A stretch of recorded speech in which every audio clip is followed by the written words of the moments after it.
Hi everyone, and welcome to today's episode of Reminisce with Ash. Hi Anush.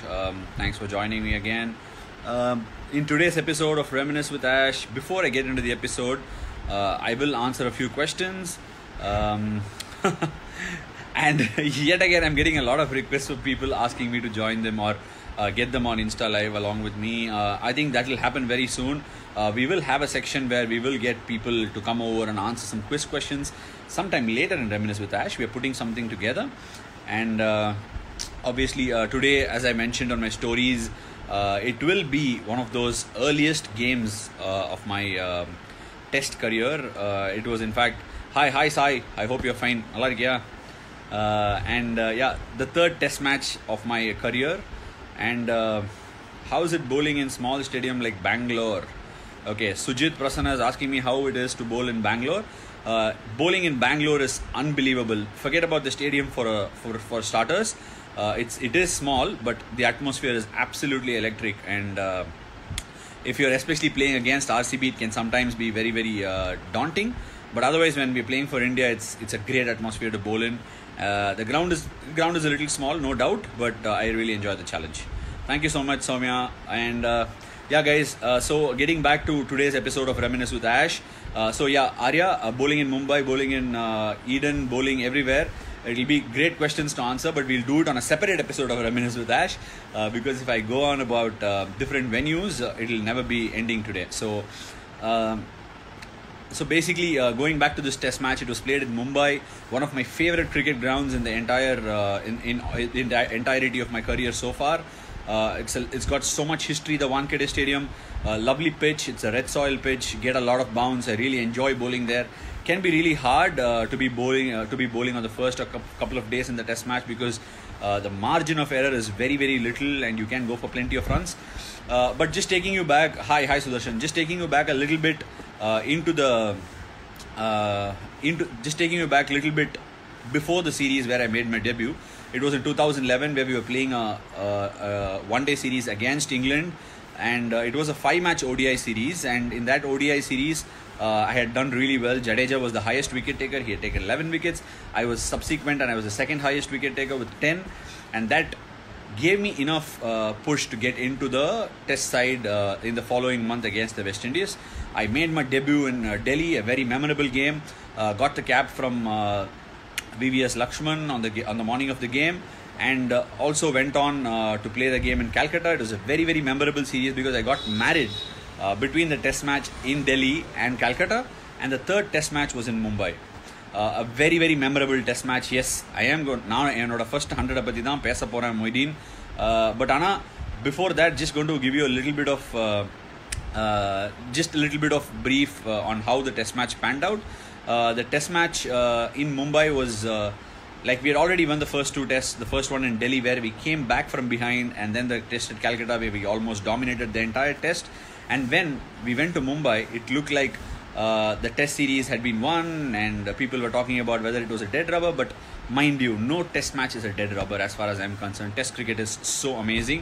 And West Indies won the toss and they elected to bat first. Like I said, Wankhede is a very tough stadium to be bowling in. I got a couple of wickets before lunch where I got Kirk Edwards and Adrian Bharat out.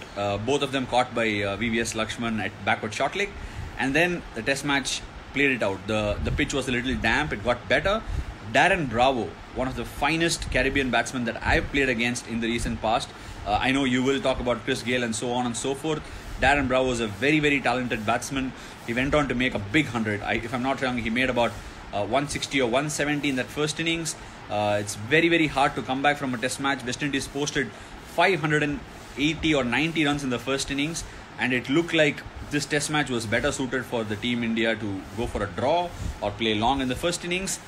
But as the game panned out, the pitch started to aid a bit of spin. It was starting to deteriorate, and we found ourselves at 300 or probably 270 for 6 in the first innings when I walked out to bat. I had played in Delhi where I made a duck on my first innings and the only innings that I played in Delhi. And then at Calcutta, I batted and I was 3 or 4 not out when the team declared the innings when Lakshman had scored 100.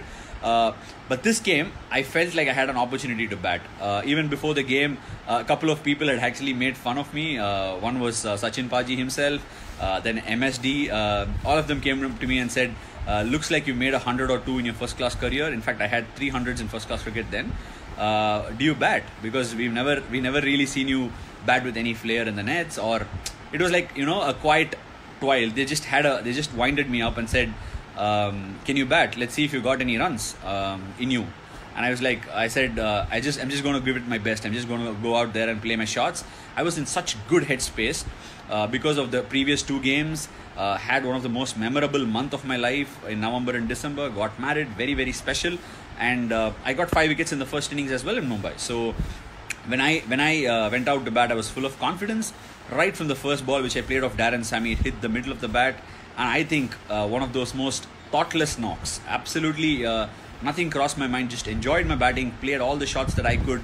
Never put a foot wrong. I got my 100 when I late cut Ravi Rampal through gully for a boundary, and the very next ball I tried to pull him and got out, caught at square leg. And when we came out, I think we made about 486, reducing the deficit to less than 100. Hi Yashika, hi. So reducing the deficit to less than 100, and after that West Indies came out to bat again. It looked like the test match was heading towards a tame draw because we were on the fourth day second session, and fourth day second session, or the last session, probably it was the last session. Pragyan Ojha was in his elements.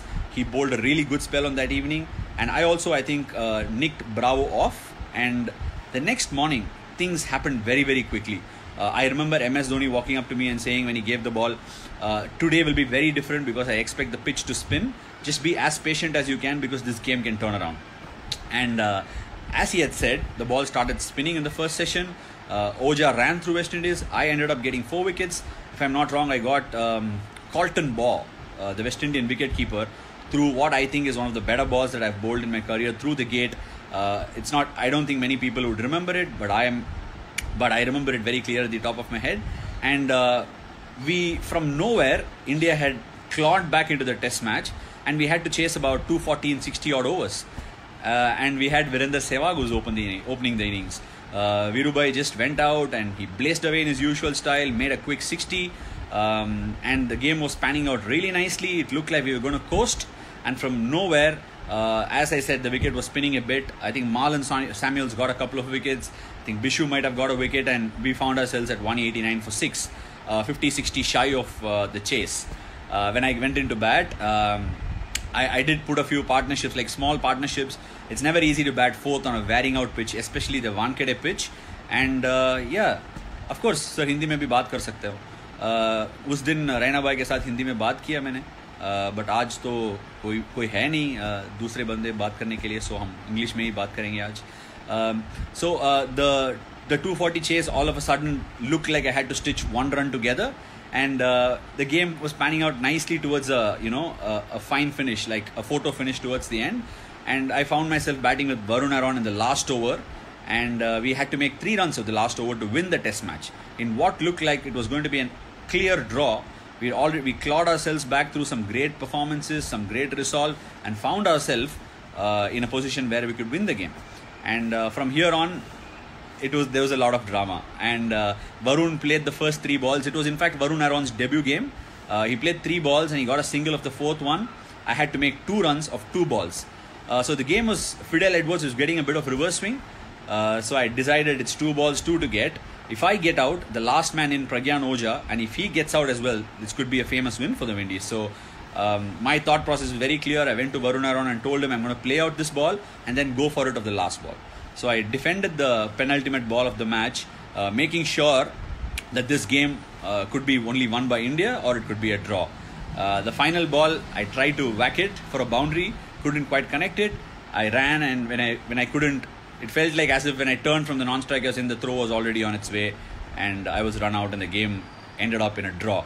I know a lot of people, because there's 1 run left till today, a lot of people remember this game to be a tight test, but it was not a tight test because we still had 1 wicket in the shed and no more overs to go.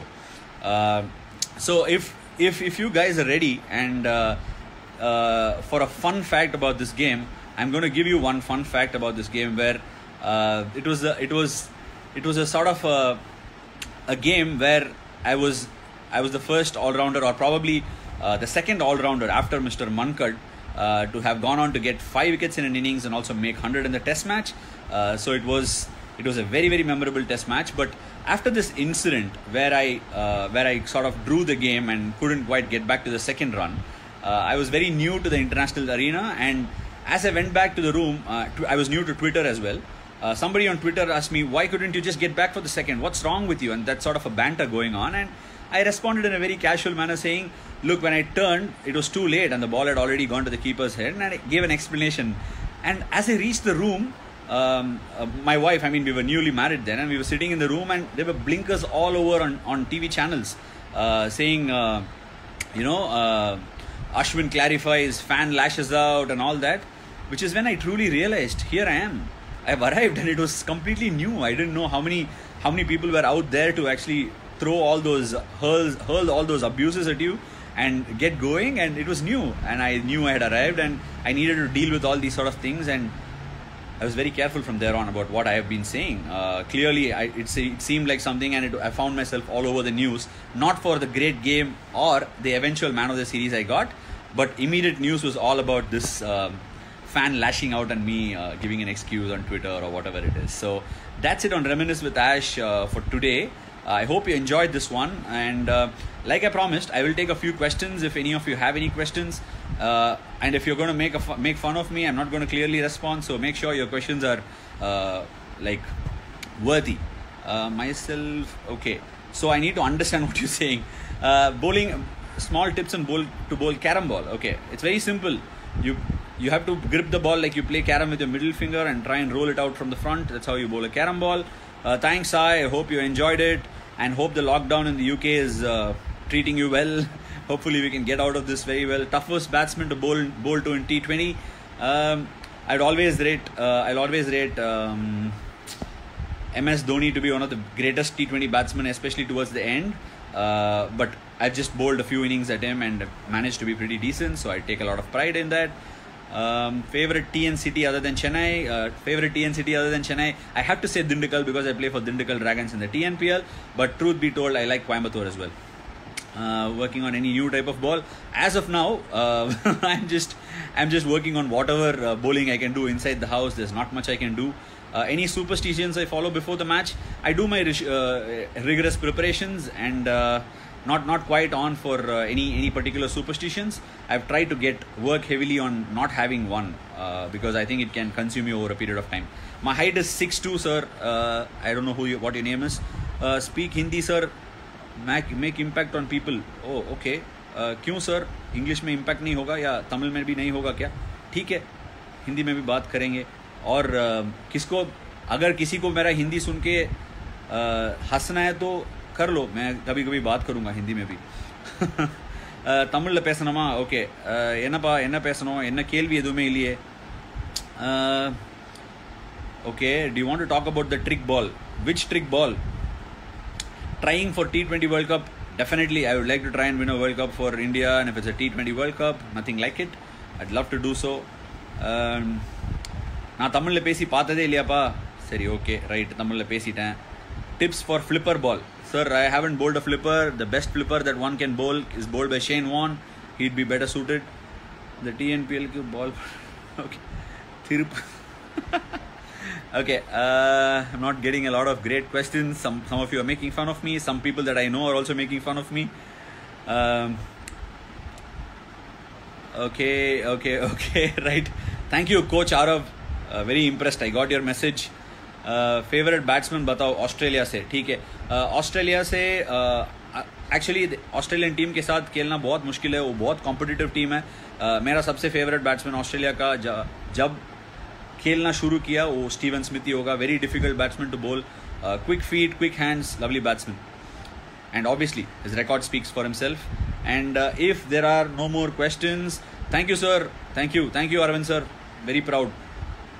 Time sir, मैंने hattrick लिया ही नहीं अभी तक international cricket में. अगर hat trick लेंगे तो आपको डेडिकेट करूँगा 100%.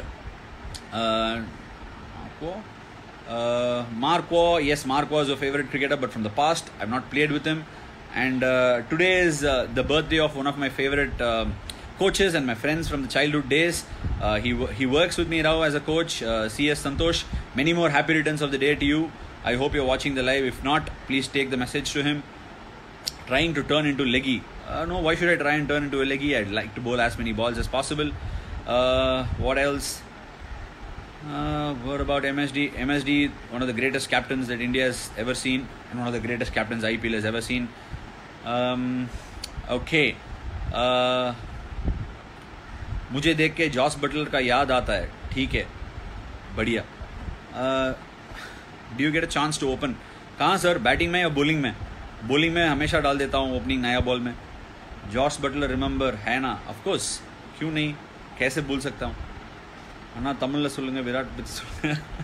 Okay, I've taken a lot of questions, guys, and I hope you enjoyed today's edition of Reminisce with Ash, and we will continue to do these episodes and take questions towards the end. Hope you enjoyed today's edition. I will definitely see you tomorrow with a very interesting game and a very favorite game of mine. Hope you enjoyed today. See you soon. Take care. Bye bye.